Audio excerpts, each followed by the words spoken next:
गणित दिले बघा. अजय व अतुल यांच्या आजच्या वयाचे गुणोत्तर 5/6 आहे.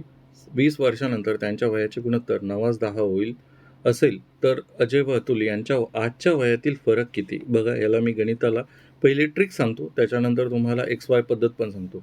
ट्रिक्स कशा प्रकारचे पहिले बघून घ्या. बघा, त्यांचं आजचं गुणोत्तर आहे 5/6. ठीक आहे. त्याच्यानंतर 20 वर्षानंतर त्यांचं गुणोत्तर किती झालं? 9/10. जर तुम्ही नीट लक्ष दिलं तर समजा अजय व अतुल यांचं वय जर मी आज 5 आणि 6 पकडलं तर त्यांच्या वयातील फरक 1 होईल. 20 वर्षानंतर पण त्यांच्या वयातील फरक 1 होईल.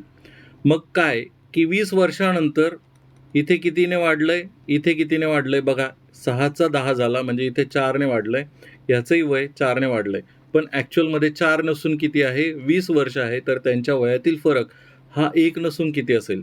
बघा, 4 हे जे गुणोत्तर वाढलेलं आहे, 4 नसून हे किती दिलेलं आहे? 20 वर्ष आहे.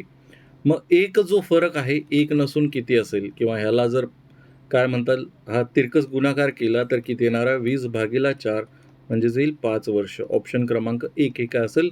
तुमचं उत्तर असणार आहे. आता कन्सेप्टने समजून घेऊ की काय होतंय. बघा, सर्वप्रथम तुमचं वय समजा 5 आहे, तुमच्या भावाचं वय 7 आहे.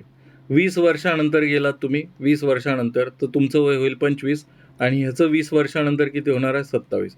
म्हणजे वयातील फरक कधी बदलत असतो का? तर मुळीच बदलत नसतो. ठीक आहे. मग आज असेल काय आणि 15 वर्षानंतर असेल.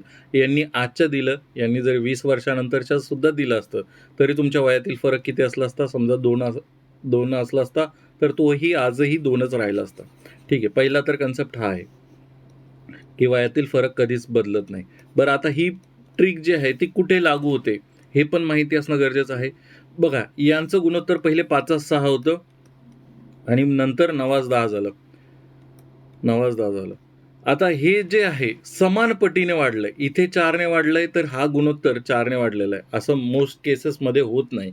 तर आता दोन्हीकडे 4-4ने वाढलंय म्हणजे दोन्हीकडे 20-20 वर्ष वाढवल्यानंतर 20-20 वर्ष वाढवल्यानंतर सेमच वाढलं गेलेलं आहे. कधी-कधी इथे काय होतं, गुणोत्तर चेंज होतं. त्या कंडिशनमध्ये ही ट्रिक लागू नाही होत. म्हणजे समजा इथे 5/6 झालं आणि नंतर इकडे 9/15 झालं किंवा काहीतरी झालं. तर इथे वाढलं कितीने? इथे 4ने वाढलं, पण इथे 9ने वाढलं. तर हे पॉसिबल नाही ही ट्रिक वापरायला.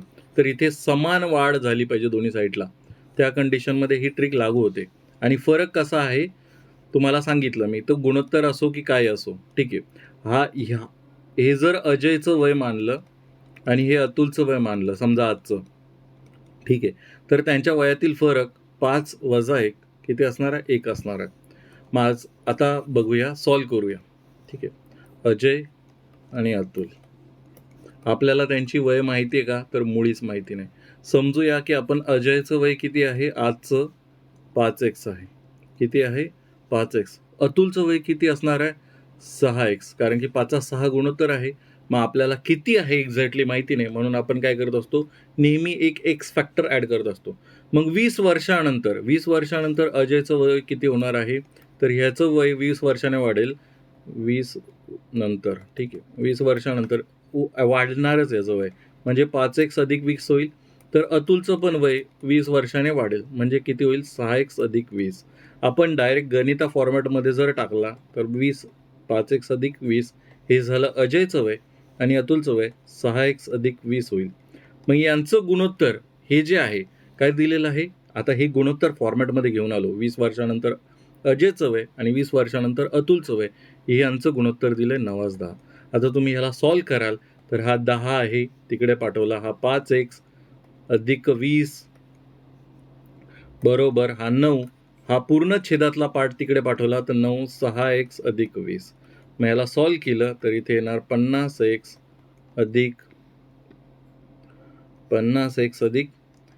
200 9 गुणिला 6 म्हणजे 54x अधिक 180.